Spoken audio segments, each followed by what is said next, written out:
Do you remember the story of a guy who vied for MCA in the 2022 Kenyan elections and lost?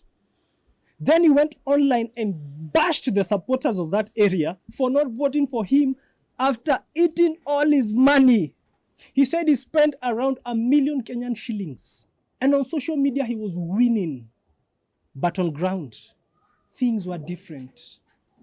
Today, we bring you another similar story. This is Young and Different, episode number 6. My name is Evans. And before we tell you today's story, I want to let you guys know that we appreciate your feedback so much, so much, that we are going to actually read a few comments from last episode. We have a comment here from Joy Muthembwa. She says, "This was beautiful to watch. Go you, Karen, proud small sister." Then you have Lady Galat saying, "Amazing. My Tuesdays are always a date with your channel." Oh, thank you so much. Then we have Rosemary Wangoi saying, "Wow, amazing. So great. Imagine I hated biology, but I loved and love helping and taking care of the sick. And surprisingly, now I'm back to school learning nursing assistant. Good job." Wow, thank you so much, Rosemary. And Mark says, "And the singing. She has an amazing voice. Even for the rapper." Hey, do you know who the rapper for the day was? I enjoyed the song. He says, "Produce it." In case you didn't watch last episode, you can check it out. And the song, we separated it from the whole video. You can click on this link and get to enjoy the song. If you don't watch our videos to the very end, we normally have a challenge. And today we also have another challenge, which I know you will enjoy. Guys, remember to continue commenting, liking, and sharing the links to our videos to all the people in your social media. And also, if you want to be a part of our production, you can do so financially. You can check the description for the details. There's a PayBill number, there's PayPal. You can continue supporting us. And beyond financial support, guys, you don't know what subscribing does to a content creator. It encourages us to continue producing more content and improving on our quality. So in case you are watching without subscribing, hit the subscribe button, click on the notification bell, so every time we post a video, you'll be the first one to know. In today's story, we feature a young politician who was inspired by the story of another young politician by the name Honorable John Paul. And because of John Paul's story, this young politician decided to vie for an MP seat in Kirinyaga. Was he successful? And what lessons did he learn?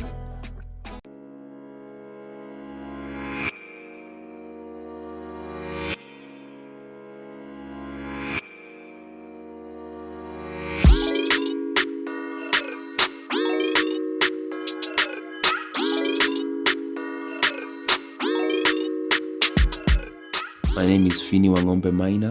I am loving, daring, entrepreneurial, focused. I was born in Kirinyaga, that is in a town called Kerugoya. My father is a pastor.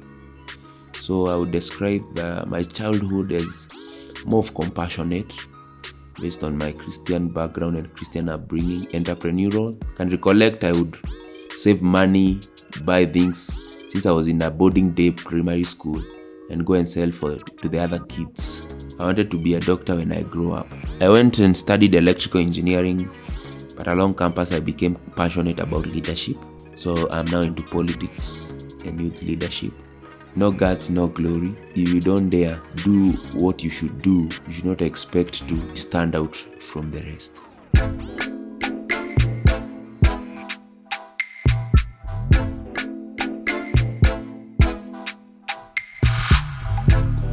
Finney, welcome to episode number 6 of Young and Different.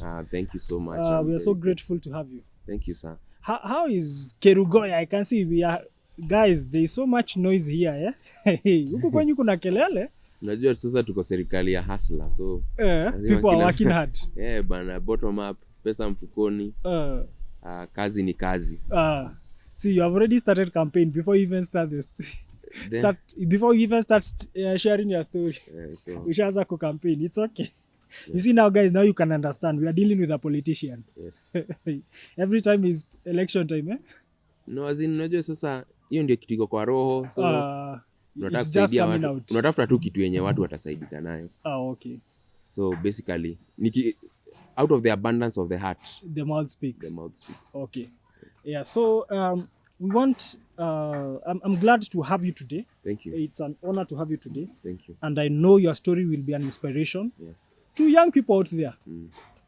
And I want you to tell us first, like, for anyone who doesn't know you, you were an aspirant for MP. Yeah, Kirinyaga Central. In Kirinyaga Central. Yeah, where we are now. Yes, in the last elections. That is 2022 elections. Yeah. So that means you have an interest in politics. Yes. And leadership. Yes. Probably you can tell us from the beginning, where did that interest come from? Well, personally, I really never had the because ni kama ili develop when I was in campus.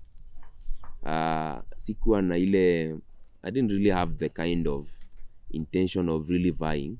I was more into business. But as I was in campus, I came and realized that at the end of the day, whatever, if you are going to grow to a certain level of influence, politics will play a major role in that. So, as I was doing my campus things and interacting with the young people, because I was mostly in what people call CU or campus ministry, impacting young people's lives. So there I developed a heart of compassion for young people, for people. And I started wondering, how can I do this in a bigger way? And nilikuwa nimerealize that watu wengi wanasoma, ukisha soma urudi nyumbani.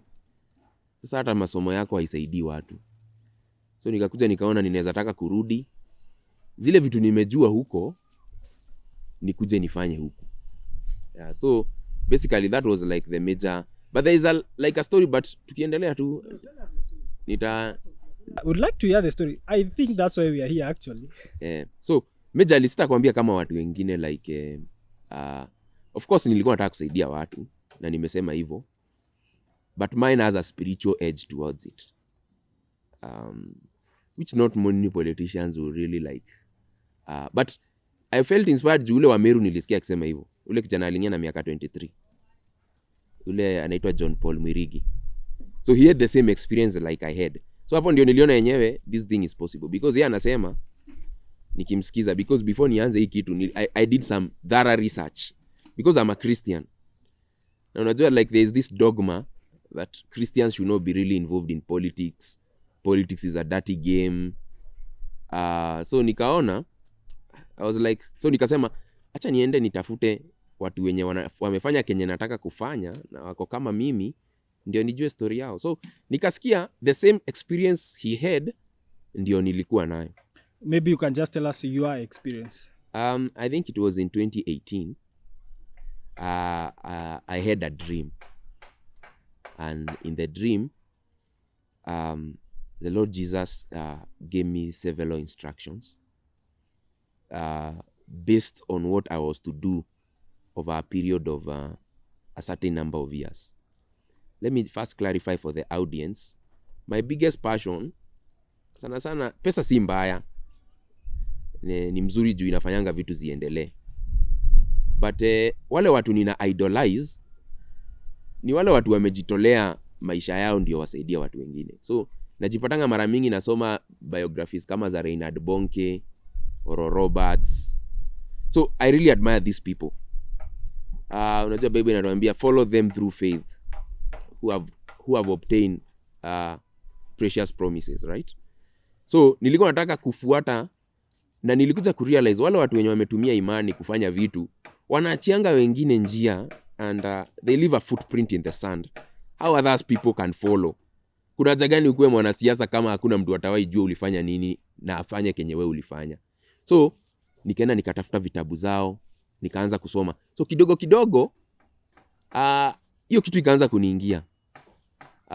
Uzuri sasa nilikuwa na mchungaji senye nilikuwa huko Mombasa. Yeye ndio alituanzisha actually na akanipeleka kwa hii maneno ya leadership. I think alienda mkutano fulani a kind of leadership summit. Afu akatuletea vitabu fulani.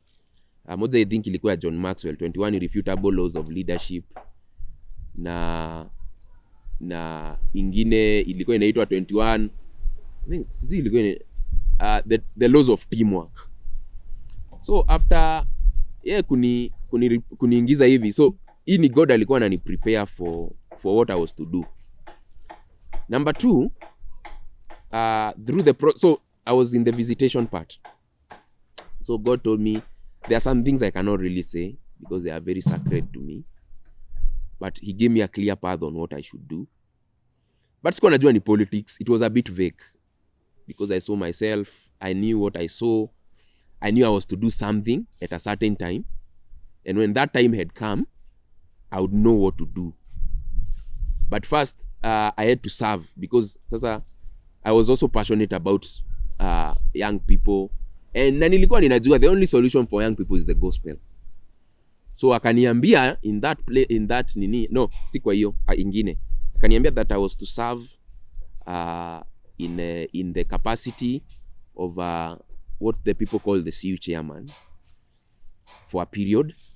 Na after some time, I will not be doing that again. He had something that he wanted me to do.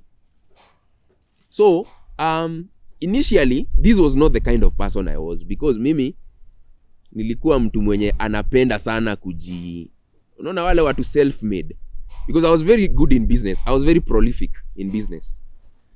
I was a Shylock in campus. In fact, hakuna mwanasiasa aliwaifanya campaign campus kama sijampatia pesa. Yaani Shylock ulikuwa unanyang'anya watu vitu. Hapana, Shylock siku. Hiyo ndio kazi ya Shylock. Acha hata niseme Shylock. Let me just say I was an safisha rada. Ni venye najua natumia ile kitu yenye watu wanajua. But Shylock is a microfinance. Yes, that's the right word. Microfinance institution. So kenye nilikuwa nafanya actually, nilikuwa naenda nachukua pesa kwa wanafunzi wengine wote campus, alafu na wakopesha hiyo pesa. So it was just a perception I was creating that I am rich nini. Then they trust me. Alafu ninawaambia badala mweke pesa yenu ya help kwa bank, simniletee na nitakupatia na interest. So nikikopesha mtu ninakuja ninapata ile profit yenye nimepata, ninakupatia kadogo na mimi nachukua kubwa. Unaona? Juu mimi actually kusema tu kweli mimi ndio napitia mashida zote. Huyo mtu akikosa kulipa, mimi ndio nakimbizana na polisi. So I was that kind of a person. You're the one bearing the risks. Yes, I'm the one bearing the risks. So I was very good in business. So through that, watu wengi wakashindwa, wengine wanashindwa kulipa laptops, wengine wanashindwa kulipa simu. So ikaniingiza sasa kwa biashara ya kuuza laptops na masimu. So nilikuwa na do but it was a very selfish kind of life. Unajua siku hizi vijana wanafikiria tu kila mtu anafikiria ati how I'm going to create my own empire. As in, surely kila mtu sasa akifikiria hivyo, you must also think about the other person. So sasa hapo ndio nilipatana na this certain pastor who was also very enlightened, but I came to realize that he was very selfless. Na sasa kuna movie nilikuwa nimeona yenye ilikuwa imeniguza roho sana. Ilikuwa inaitwa The Three Idiots. I think hata niliona in your previous episode ulikuwa umeiweka. So inaonekana hata wewe producer tuko na tulikuwa tumeweka kwa couple game. So guys, if you have not watched last couple game, make sure you go watch it. So inaonekana tuko na things in common. So nikaona huo kijana mwenye alikuwa kwa hiyo movie na nikasema I would like to be like this young man. Because huyo kijana ukiona kwa hiyo movie hakuwa na degree, akaenda akatafuta nini, and he actually fought for the other people. Na after miaka fulani au vijana wakaenda wakamtafuta. So na mimi nilikuwa so huyo pasa sasa nikaona ako hivyo. First let people know you have a degree. Wasidhani ni degree ya by the way, I'm an electrical engineer. Yes. Nimesomea electrical engineering. I have scored I'm not trying to be braggadocious. No, you can say it. You should be glad for your achievements. But I scored straight A's in everything in high school, in primary school. Nilisomea hapa Kerugoya municipality. Wow. It's just a school hapa karibu. I received a scholarship because I was bright. Nikaenda Njiri school. Very good institution. I really loved it. That's why you told us you wanted to be a doctor. I wanted to be a doctor because unajua siku hizo tu kila mtu aliwataka kuwa like daktari, engineer. I didn't really even know what I really wanted to be. Okay. So I think what I've gotten so far is you got into leadership after being inspired by someone, seeing the kind of life they were living, and also started reading books about leadership. So it is through this individual that But sasa hii ni leadership. Kenya nilikuwa nataka kufanya tu ni leadership, not politics. Politics iliniingia through the visitation and through other people. You know, God works through other people to bring the certain kind of thoughts in your mind. Juu mtu mmoja akisema hivi, mwingine aseme mwingine, itafika mahali hata uanze kufikiria uone yenyewe. Maybe. Naona. So they are planting seeds. But mimi politics haikuwa ati ile kitu yenyewe. Nilikuwa nataka tu kufanya biashara. Nikishafanya biashara I just become just a successful person. Okay, so I think you have also gotten the point where you said that you, through a dream, God told you what to do. Yes. Which was vague. Yes. But I believe at some point, alikupea direction ya politics. Yeah. Which you decided now to go to... Why did you choose Kerugoya? Kirinyaga? Is it Kirinyaga Central? No, when God gives you an instruction, it's very specific. So ni through this pastor mwenye nasema nikiwa campus that I developed. Nikajua there are things like speaking in tongues. My dad is a pastor by the way, but I was not really serious in it. You know, I think kila mtu, kuna mtu tu God anatumianga hata kama babako ni pastor kunini to bring you the message. So I started functioning in spirit, in gifts of the spirit, kama word of wisdom, word of knowledge, gifts of faith. They were very, as I was now developing. So by the time hata ninapata hiyo dream, I was very, very conversant with how God talks, how God speaks. Then God had given me an instruction to start writing a diary, because the things he was telling me were very important. So I still have the diaries anyway. So that I document some visitations that I receive, some instructions. Before vitu happen, alikuwa ananiambia. Before certificate 2018, I was expelled from school because of being radical. Sasa hiyo siasa ilikuwa ishaanza kuniingia. Radical in what? Tuambie. Unajua nana, sasa I was very influential in school. Nilikuwa nakopesha walimu pesa. Mpaka lecturers? Yeah, lecturers. Unawakopesha pesa? Yeah, you mean you are your own central bank? Yeah. Sasa ninaokota pesa. What school is this? Technical University of Mombasa. Oh, okay. Yeah. So the staff kama ni cooks wanakuja ninawapatia. Wanafunzi. So unajua tena kuna kiburi tu inaingianga mtu tu, yani kama umepata pesa wewe ni kijana mdogo. Na unasikia sasa, like I would actually say with all confidence, 90% of wale watu wote walichaguliwa in the Technical University of Mombasa walikuwa mimi nilikuwa nawapatia pesa. I was bankrolling them. But hii pesa hata actually si yangu. Like kuchaguliwa kuwa? Yeah. Kukuwa student president. Okay. The leadership. Yeah. The school leadership. So hapo ndio nilikuja kurealize these people are not like really so different. Because wakikuja kuniomba pesa wananyenyekea kweli. So bana, nikaingiwa na that certain form of nini. So through that kind of pride, because I was also growing in the faith, it put me in antagonism with the school administration. Now I remember the VC specifically told me. Now my COD, sasa nilikuwa electrical engineer, aliniambia bana, you'll never be out away, I'll make you an example to the others. Hivyo ndivyo aliniambia. Aya, sasa sikuwa naogopa, you know, I had influence. I was working with the police officers in Mombasa, most of them nini. Hawezi fanya hiyo kazi ya Shylocking kama ujui watu. Utajionea maneno. So I felt that I was unbogable. Sasa ikafika place I was expelled. Now that had a negative report with other students. So how they were bringing money to me, sasa they can no longer do that.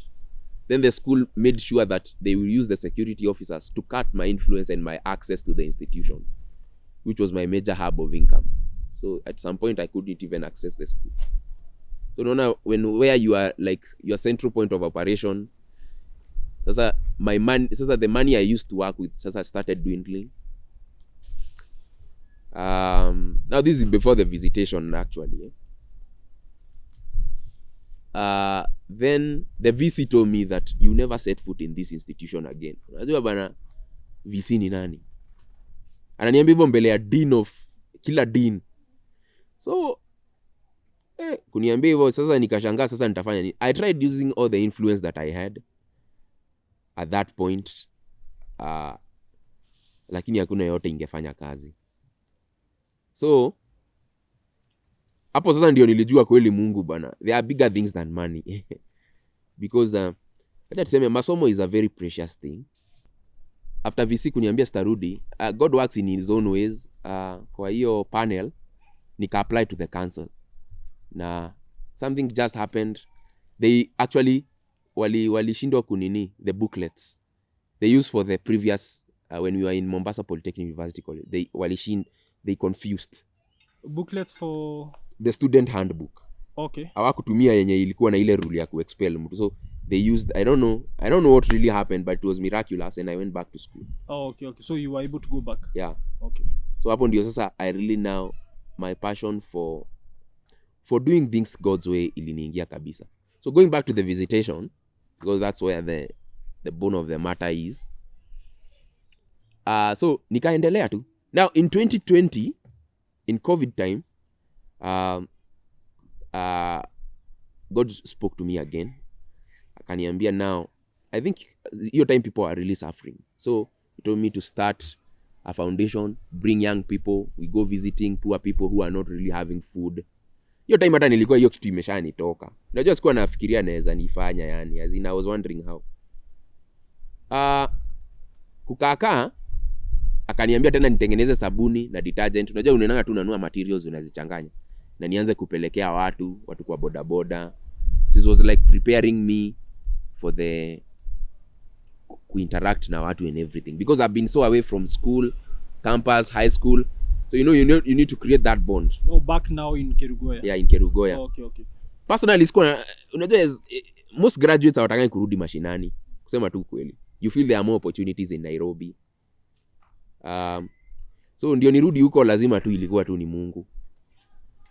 Na pia through hizo kuenda kuona watu wako na shida, kuna vitu sasa, kuna mbegu tu nilikuwa napanda ndani yangu, just to see that the kind of problems people have, and maybe I'm the only one with the opportunity to see them and to change them. So I didn't know how to go about it. I've never been in politics. Ni tu watu nimekopesha pesa senye nilikuwa campus. So I started doing the best way I know how. So now nikaenda nika download videos zote za vijana wote wenye ninajua wameingia siasa bila pesa. Kama huyo John Paul, wote, hata William Ruto venye alikuwa anaingia. I wanted to study, nijue like what is the road map. Unaona? I didn't want to just do something out of ignorance. Then I would also pray and God would give me instructions. So the best instruction he gave me, aliniambia nianze na place niko. You start small but think big. Nikaanza na hapo, nikaambia huyu. So nilikuwa naamka asubuhi, ni kama kazi nilikuwa ninaenda. Naamka asubuhi, ninaambia watu, then nina collect database. Unaona? Ninaenda nikichukua namba za wale watu wote wenye nimepatana na wao, ndio niwakumbushe. So I wanted to create a database. So this is all from the experience, the church work I was doing, John Paul venye alifanya. So I also linked up with one of his chief campaigners, nikapata namba yake because tulikuwa tunasoma naye, aniambie how this thing is going on. So nikaanza. So pade nilikuwa na meet 120 people. Hiyo area nikaenda na ninachukua namba zao. Then jioni nikifika, I text them, kuwakumbusha na kuambia thank you for nini. Now as I was going, sasa the more unajua unaenda ukiambia watu, the more sasa ninatoka out of my scope mahali tunaishi. So I started realizing that I need transportation. So nilikuwa nimeambia wazazi wangu pesa wanipate, lakini mzazi wangu alikuwa amesikia kuhusu kijana mwingine alizimama kiti, babake akauza shamba na nini, wakarudi sijui nini zero. Babako akasema uzi shamba. Kaniambia hizi uza shamba juu ya siasa. So how did you fund yourself? So sasa unajua nilikuwa nimeamini kama ni Mungu ameniambia niende, I will have everything I need. So for transportation, God aliniambia, he used to instruct me. Ananiambia ukienda upate mtu wa pikipiki, msimamishe umwambie unaenda place fulani na atakupeleka. And do you know, as sure as the sun will rise. Nilikuwa naenda nasimamisha mtu wa pikipiki, namwambia ananibeba. In a day nilikuwa nabebwa na pikipiki karibu 15. Unajua kubebwa na watu wa pikipiki, my friend? Yeah, because I'm wondering, mtu wa pikipiki na akutishi kitu? Akuitishi? Ninamwambia bwana, mimi kwanza nilikuwa najiintroduce. Unajua ufanye tu kimalamala ati unakalia nduthi. Lazima umwambie mimi ni hivi, ninaitisha hii kiti. Wengine wananijua juu sasa as I progress, hao watu wa nduthi ndio wanaenda kusema, bana nilibeba kijana mwingine bana anaitisha kiti bure nini. Na acha nikwambia watu wanaekanga mafuta 50 bob. Ile mafuta ya kukufikisha place wanaenda na kurudi. So hiyo sasa kwanza ikanipea nguvu, nikaona kama watu wa nduthi wanaweza nipatia. So pia nikienda kwa manyumba za watu, ninapata I get confidence, wananiongelesha, they comfort me, they encourage me. So hivyo ndivyo sasa mambo ilikuwa. So before tukaribia nomination, sasa nikarealize kuna ile party nilikuwa nataka kwenda nayo. Na kuna ile pesa. Sasa si nimekwambia mzazi amesema auzi shamba juu ya siasa. So which is justified. Juu sasa unajua huwezi enda kuwekelea watu mizigo yenye wewe ndoto ni yako nini. So nikaamua. So nilikuwa na nyumba Mombasa sasa kwenye nilikuwa sijui mwanafunzi. Kwa nimejaribu kunini. So nikarealize the only way ni kwenda kuuza hizo vitu. So nikaenda nikauza zote. Nikaziuza. Lakini pesa haikutosha. Nikaona haiwezi nipeleka nomination. Alafu pia nikarealize based on the politics zenye zilikuwa hapo hiyo time na bado sikuwa nimeweza kumake traction sana. Nomination sitaweza kutoboa juu sasa watu wanataka kubankroliwa na bado ulipe nomination fee tena ukose kuchaguliwa na hiyo kaona acha niende tu independent hadi mwisho. So you became an independent candidate? Yeah. So maybe what I can probably ask, you went for MP. Yeah. And this was your first time in politics. Yes. I know umeulizwa hizo mara mob. But mbona ukufikiria let me start with MCA? Jusi mimi nilijipatia instruction. Unajua ndio ni venye siwezangi kumwambia kila mtu hivyo. Unajua si kila mtu ataelewa hii maneno. Ukimwambia hata sijai sema ati niliota sijui nini. Vitu zingine kama hizo sisemagi. Ni venye tu nimefeel kwa hii show. Nikosa kusema hivyo. Maybe kuna mtu wako huko maybe is the same experience. They might shy away to do what God wants them to do. Na mimi venye tu nilisikia ule John Paul alisema ndio iliniweka nguvu. Pia nikaona it's true. So, I got a certain set of instructions. Na nikaamua, if I'm going to do it, I'm going to do it based on how I've been instructed. Unaona?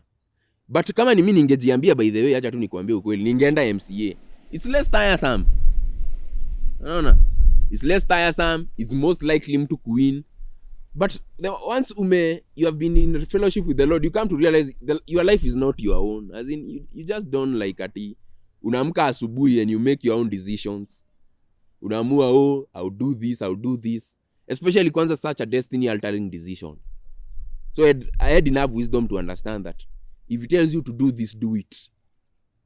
Na hiyo ndio kitu kwanza hata ilikuwa inanisumbua sana after I lose election. Nilikuwa nashangaa kweli kwani as in before tufikisha kwa kulose yeah. Because we want to know what happened after that. So what strategies ndio ulikuwa unatumia and any statistics you have, maybe the number of people you reached, you can tell us. Yeah, sasa nilikuwa na reach 120 people per day. Ikafika point now I realized I need to work extra hard. Sasa siko kwa party. So I had to employ other strategies. So I would go to churches sasa. Na ningeenda like 4 to 5 churches a Sunday. Uzuri all this data is on my Facebook page, Wangombe Maina, if you want to verify the authenticity. Naenda kanisa 4 ama 5. Naanza na hii, natoka hii, naenda hii. Naenda mazishi kama 3 a day. Naenda women groups kama 3 a day. Mazishi 3 a day. Kwani watu wanakufa aje huko? Watu hukufa ndio nilikuja kurealize. Lakini unajua constituency ni kubwa na niko na wards 4. So ward moja inaweza kuwa na mazishi, hiyo nyingine iko na mazishi na nyingine iko na mazishi. In fact hata 3 ni kidogo kwa constituency. So nilikuwa naanza na za Catholic, juu hizo hawakagi na utapewa nafasi mapema. Service mass sasa. Catholic unaenda unapewa service. Sina shida na za kiroho lakini lazima ungoje hadi mazishi iishe. So nilikuwa namalizia na hiyo. Naenda hivyo. So hivyo ndio sasa niliweza kuenda. But door to door, I met 50,000 people. I have their data for numbers zao. You have a database of 50,000 people. 50,000. Wow. Nikaenda to 512 women groups. Nikaenda to around 300 churches. Hakuna mtu anaweza sema Kirinyaga Central anijui. Na utaleza alizaliwa jana. Sijui. As in I actually overdid. Juu nilikuwa naangalia kenye John Paul alifanya. Because yeye ndio nilikuwa na try kuangalia. Juu I really inspired me. Nikakuja nikarealize I actually overdid what he did. Unaona? Did you think you will win? Yes. Or since God had told you, did you tell you will win? No, he didn't. So you are not told you will win? No, he didn't. Uh-huh. But I didn't expect he would tell me to run for an office then lose. And that was the mindset. So for you it was obvious. Yes, God like when he tells you do something, you one. must win. So tell us, when the election came, and probably they were counting votes and everything, how are you feeling? What was going through your mind? I had peace. You know, that's also something that guides you. I realized that I will lose. You know it on that So day. you realized you will lose? Yes. How did you realize? Yes, okay, I had signs, but I didn't want it to get into my mind. I think because ukienda your election day, there's not so much enthusiasm in some areas. Some areas you are very well receptive, wanakureceive vizuri sana. But some others, unakuja una realize. So, alafu nilikuwa na agents wangu in every polling station. So, like they would give me feedback. Wananiambia what to do, what they think is going on, the chances. Unaona? After ni realize nime lose ama nina lose, sasa nikaanza kuendea agents wangu. Sasa niwaende juu sasa wanafanya nini huko. Unaona? Polling stations zingine unasikia umepata sijui how many 20, zingine sijui nini. Boss, unajua nilikuwa nimeenda for 500 days door to door. Hata sasa ndio nimenona. Nilikuwa mweusi literally. Hata ukiangalia picha zangu utaona. Nilikuwa nimekonda sasa at least nimenona nimerudisha kala. Yeah. Sikuwa ninajamia watu. Juu in the first place, hao watu si wao walikuambia usimame.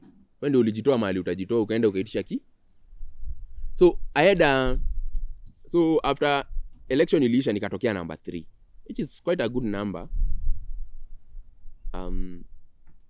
But sasa nikaamua I need to do some nini for myself. Nafaa kujiita kama mkutano. Kwanza nijiulize kwani nilisikia vitu zangu ama ni nini? Unajua tena hakuna mtu anatakanga ati like kufikiria ati maybe they are working with God and maybe they get the results that they didn't expect. So I went, started praying. I wanted to really know, am I doing the right thing? Did I really hear the right thing? I'm having some ambitions that are not necessarily supposed to be. No. So doubt started coming into me. Then God, I was writing diaries. Actually, God had already showed me everything in 2018. But I didn't really understand it. I wrote it on what? It was on 30th of March, 2018. When he gave me the whole story of how the election is going to go, and I remember it to the detail. In that place, he actually told me that I will lose the election. He told me the results are going not to be as I expect, but I was to be patient, and that in fullness of time, I would get the desired reward. So, the Bible says we prophesy in part and we know in part. No. So, that gave me some comfort. But bado sikuwa sure kabisa. Unajua tena. So, I kept on praying. So, ikafika point, I'm now trying to negotiate for jobs with the other leaders. Jaribu kuambia, I can shave my ambitions. nina feel nikisema hiyo kitu itoi kwa roho, unaona? Juu mimi pia nataka kazi, unaona? Sijui kama unaona, like nataka kufanya kazi na wao. Na wao unajua wako na conditions because I had influence. Wananijua. So like wewe you must shelve your ambitions, which I gladly would. Unajua nataka kazi. I sold everything I had anyway. But the moment nilienda nikaambia mmoja wao, now that is after like 6 months, unaona? After the election. So nimeambia mmoja wao, mimi nitaachana na hii kitu bana. Wewe tufanye tu kazi pamoja, nitakusupport. So one of the politicians. Yes. Yeah, alikuwa shaku elected. Yeah, ni elected. Okay. No. Nikasikia tu sauti ndani yangu imesema bana, sasa unamwambia as in nikasikia tu imesema you know there's how God speaks, right? Nikasikia tu imesema unamwambia utasimama bana, unaweza enda nilikuwa nataka kumwambia nitaenda kiti ya MCA, hata sina haja na hii ya MP. Sasa nikasikia sauti inaniambia sasa unamwambia utaenda ya MCA, kwani ni nani hata si ulijiambia uende MP in the first place. So I really felt like I was lying to him, unaona? So nikadecide kutoka hiyo siku. So hapo ndio sasa nilipata confirmation, nikajua haya kweli na si mimi nilijiambia hizi maneno, unaona? So I really felt really happy that I didn't feel happy that I felt happy that I was in God's perfect will for my life, unaona? Because it really matters whether you are doing the right thing, you're in the right place. Na najua sasa hii watu sana kila mtu anataka kuwa matajiri, vijana, but life is not all about that kupata pesa mingi. You can still make impact at your own level, at where you are. In terms of impact, when you started, you mentioned how you started visiting people who are going through issues, maybe they are going through difficulties. You started understanding the people. This was even way before you entered into the political race. So now that Hauku succeed to become an MP, what happened to that initial impact you were making, or what are you planning now? Unajua issue ni number 1, huwezi saidia watu kama wewe mwenyewe uko na shida. Like I had some conflict. Niliamua I first build myself. Naelewa? So nilisema nitachukua 6 months. I recalibrate myself. Number 1, to know whether this is the right direction, which I now know. Naelewa? Number 2, kama mimi mwenyewe sijajijenga, siwezi kujenga. So nikachukua hiyo time kwanza nijijenge. How I normally do it, through God's word. Because I want to do things differently. I want to leave a roadmap for young people that they can actually go through this road and succeed. Unaona? If God gives me the grace. So, sahi niko sawa. So, Kenya napanga kufanya sahi, nikienda hizo nyumba mingi nilipata most of the, kila nyumba iko like na, kila msichana ako kwa nyumba mingi unapata ako na mtoto. There are very many single mothers. Unaelewa? Na pia vijana wengi they are so much unemployed. So, na wengi wanapitia mental health issues. So, nimeongea na mtu akanipea shamba. Ndio nitengeneze a mental health camp. Ndio niweze kusaidia vijana. I have been talking to some entrepreneurs wafanye, because niliona this online space is very good for employment. Na pia wewe ndio unajaribu kukua prolific nayo pia. Yeah. And you are really good at it. It's very inspiring. Niliona show yako na it's a nice one. Thank you. So, because unajua what you are trying to do, unatry kuambia stories za watu wenye wametengeneza mikakati yenye mtu mwingine anaweza fuata na asaidike. So, nikasema, so natry kuwafungulia hiyo na nitafungua. Na nikifungua nitakuita. In fact, hata so that you can tell the stories of wale watu tumebadilisha. Isikuwe tu ni ile kitu tu ya siasa, yao wamezoea siasa, tutafanya hivi. Si ya PR. Either nitaitisha kiti ama sitaitisha, I'll just do it for them. Unaelewa? Alafu kazi online space. Nimekuwa hata ndio napanga, nimekuwa nikienda Nairobi nini, kuongea na some of very successful techpreneurs venye tunaweza tengeneza an online place. Ndio hata tukiwasaidia na mental health, we can bring them into the online. They get their own jobs and they can be able to sustain themselves. As by and by, pia nilikuja, tumekuwa tukitafutana na watu wa kahawa. We had one of them juzi. because we also need to explore the agricultural sector. Because huku kwetu Kirinyaga hiyo ndio ile kazi yenye tunafanyaga. Na saa hii kulingana venye mambo inaenda inasaidia watu. So lazima pia tujaribu kuonyesha vijana that this can also inaweza wasaidia pia. Kama hiyo the cash crop farming. So I'm seeing through the whole experience you may not have gotten the title or the office of the MP. But it's like God has connected you to people. He has opened your eyes to see how you can offer solution. Unadhani nafurahigi aje? I'm so happy bana. As in, nakwambia nikitembea hivi kwa streets, unajua most of the young people hawakuwa na kura, sema tu kweli. But tunapatana na wao wananisimamisha kwa barabara. They are so inspired.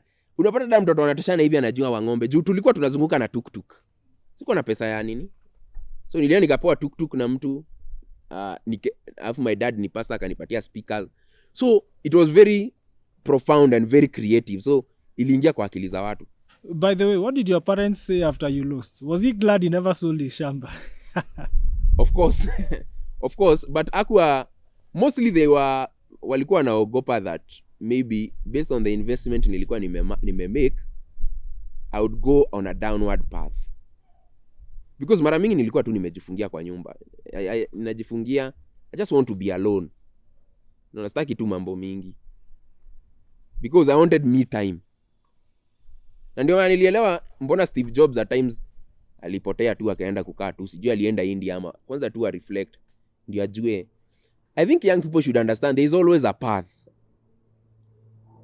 of success that is not really told. Hata wewe producer utatuambia tu ukweli. Hata wewe maybe hata kama unafanya video kali na ni vizuri watu waambiango si ati kuna vitu mingi labda unapitia. Producer ako kando mahali sijui ningemuita akuje eleze Kenya anapitia. But I understand what you're saying. And that's one of the reasons we have this show. It's not just to highlight the successes of people, but to show the process. I think many young people out there hawaelewi process. They don't really appreciate that there's a process to go through. They want to get rich quickly, make it quickly. Yes, ama microwave success. Naeka kitu kwa microwave inakuwa moto hapo. They want something instant. Exactly. But they need to understand that there's a process. So in this show, we are endeavoring to show the process of young people who are doing things to make a difference. For example, tumekuita hapa, even though kushinda kama MP. But you see, your story is important. True. For one, there are so many politicians who still vied and pia hawaku succeed. I remember there is one, I think alikuwa MCA. Alisema amespend over 1 million. And when he lost, alikuja online na sira mingi sana. And he was saying these people walimdisappoint, walimdanganya. But this sijui kama nimekuambia. Did you feel like that? Like people betrayed you? Aje bana, hao watu ndio walikuwa wananichangia pesa. As in, these videos are on my page. Unaweza enda uone. Wamama nikienda group, wanatoa pesa wananipatia. Watu wa boda kuna siku walinichangia 4,000. 4,000. Hey, hadi nilisha hiyo day na wakani escort ndio hiyo pesa isiibiwe. Unajua? Wanaku escort 4,000. Unajua wao wanajua ni 4,000. Sasa ndio nilienda nikahesabu nikajua ni 4,000. Walidhani wamenipea pesa mingi sana. Juu sasa nilienda na bag hivi wakarusha coins. Hiyo bag ilikuwa mzito. So walikuwa watu kama I think 300. So wakanichangia. So ikabidi wameni escort juu waliona hii pesa. Because kumescort. Sawa. Unaona? Wamama kwa group wananipatia pesa, wananichangia pesa. Azi nilikuwa na feel hiyo upendo. Na ndio maana nafanya hizi vitu because na feel ile kujitolea walijitolea hata kama si kushinda. Ni vizuri hata mimi niwafanyie kitu. Hata wao wasikie. Sikuwa nimeenda hapo tu juu ya kujisaidia. Na ndio tu pia hata wao wasaidike na. But ile kitu muhimu sana nilifanya is planting a seed of hope kwa vijana wote Kirinyaga Central. Wanafurahianga sana. Wow. Ni venye tu sasa una wakati ningekupeleka hivi tuende hivi uone venye watu wapiki hivi wanasimama wananisalimia. So I really feel hiyo ndio ile kitu yenye nasikianga ilinisaidia sana. Wow. Na ndio nafurahianga niliendea kiti ya MP na si ya MCA. Ningeendea ya MCA Hakuna mtu angeona tofauti. Kila kijana anaitisha kiti ya MCA. Unaona? Lakini sasa niliitisha ya MP na wale watu nilikuwa napigana bwana ni mabwanyenye bana, billionaires. Unaona? So watu kuona hiyo audacity, na mimi pia nilifurahi kuona hata mimi ninaweza jiamini na nifanye kitu hadi mwisho. Liwe liwe ama wanasema gaji. Yeah, so maybe as we conclude this segment, what inspires you? What really inspires me is love. I think if you can I would like, if I want to, because one day we will all, either we are raptured or we die, I would like to be known as a man of love. No. Because nilikuja kuona that ukijitoa juu ya watu hakuna kitu kingine ya maana kuliko hiyo. Number 2, nataka kuwa mwanasiasa Mkristo wa kwanza mwenye kweli amepeana, na ni vizuri vyenye hata nilipoteza kiti. Na kama Mungu atanipatia hiyo kiti siku moja, unajua hii video yako pia itakuwa hapo kama evidence. Na sijai sema hivi kwa show zingine, hata nikienda kwa TV na ile place zingine zote siwezi sema, unajua kuna vitu wenayo tu ukisema. But since I want to inspire the young people, I want to show them how it's really done. Tuko Kirinyaga pia. Tuko Kirinyaga. Nataka kuwa mwanasiasa wa kwanza Mkristo mwenye amefanya kitu na njia ya Ukristo, na hii njia kama hii yenye nakwambia visitation, hata kama John Paul alifanya, but at least yangu nimesema mapema na at least I'm on record, na Mungu akinipea hiyo neema nichaguliwe siku moja. They will see it's not by chance. Yati ninasema ni Mungu after nimeingia. Kuna watu, of course najua kila kitu ni Mungu, lakini I want to create such a path where ndio pia hii dogma ya Wakristo wengi juu tunataka aje kutengeneza hii nchi kama Wakristo wenyewe wataki kuingia kwa uongozi.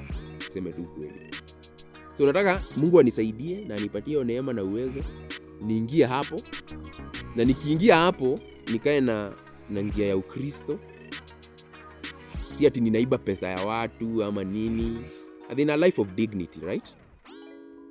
That hiyo ndio ya maana kuliko hata kujilimbikizia mali. Kwa sababu you are now, kwani wewe si utakuwa tajiri wa kwanza? Na hiyo ndio kitu watu hawaelewangi. Hata 1920s kulikuwa na matajiri lakini hatuwakumbuki. Lakini we remember the people who sacrificed their lives because of others.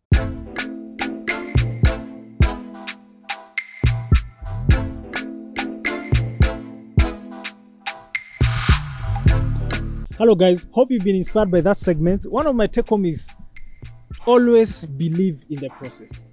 Don't want to skip a step. It's not about just getting quick results, but appreciating the process and appreciating the person you become in the process. And one thing, Finney, that inspires me concerning your story is that even if you were not voted as the MP, you never gave up. What you still wanted to do initially, you want to continue and do it. Yeah, so it was not about the office. It was not about the title being called honorable. It was all about making an impact in the lives of people. And that's what this show is all about. And guys, we're going to a fun part of this show is a challenge segment. And let me tell you, when we were beginning, even before we began the recording, someone here was already practicing singing the national anthem. And beyond that, he started singing the East African anthem, thinking because he's into politics, those are the kind of questions I'll ask you. Oh, should we do that? The anthems? There's no, that one is too easy. I will just beat you. Okay. There's no need you lose. You know that one will not have been a competition. We'll just let you sing. And self-distract. But as you guys saw from the last challenge you did about singing, it's not about who wins. You remember the last one, eh? It was about the whole package of the presentation, about the song. And so, for this one, I want you to judge who dances better because it's a dance challenge. That's what we're going to do. See the way he's looking. Because this guy cannot dance. No, if you see him dancing... I'm not choosing the dance.